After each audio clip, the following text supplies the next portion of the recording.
Hello everyone, my name is Azatru, how are you? And welcome to another Star Wars Battlefront video. I'm taking you back to the beaches of Scarif in this video. With this tropical planet coming to Battlefront 2 at the end of the month, I thought it would be a great time to revisit the 4 maps we had previously and talk about what we can expect this month and any memories I have. As far as we know, Battlefront 2 is getting a singular Scarif map that you can play in Supremacy and co-op. Going off this short clip of the map in Battlefront 2, we can speculate that the map will be Landing Pad 13 from the previous game. The Shield Gate, Jungle and Beach maps won't be in Battlefront 2.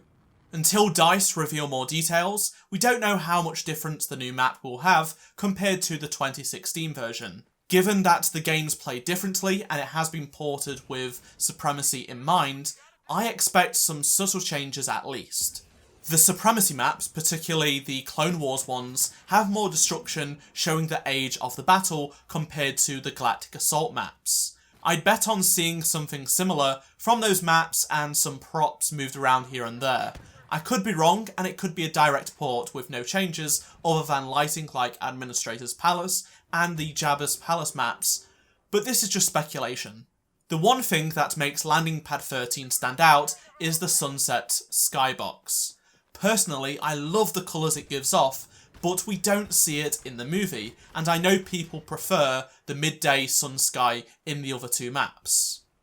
The footage of the map so far shows the sunset, but I'd love an additional variant that is earlier in the day.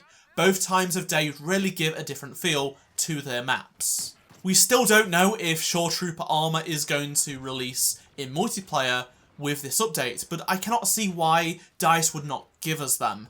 They worked so well as default appearances for the Empire in 2016, so even if you can't purchase them, just make it the default skin at a bare minimum.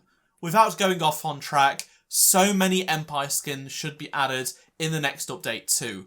DICE, please. Moving on to some memories I'd like to share with you. My first Scarif memory was getting to play it at EA UK several days before it was released. That was my first Battlefront EA event, and I got to post gameplay early, plus try out the PS VR Rogue One mission, which was absolutely phenomenal. This was the first time DICE had to really replicate a film they hadn't seen in an authentic manner, and they did that so successfully. The opening stage to infiltration and stealing the plans just sold you on being part of Rogue One.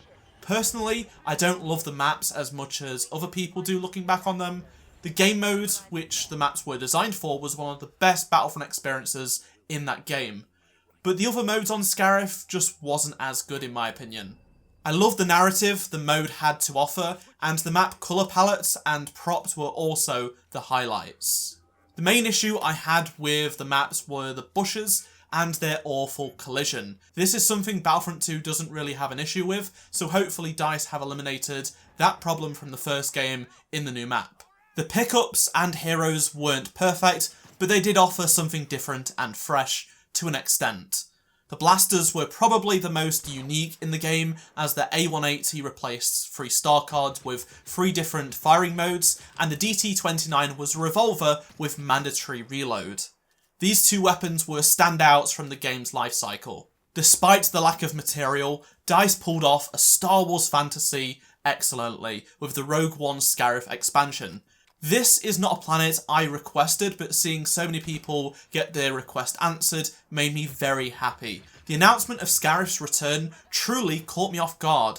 As long as it plays well and it comes to other modes like Heroes vs Villains, I will be pleased.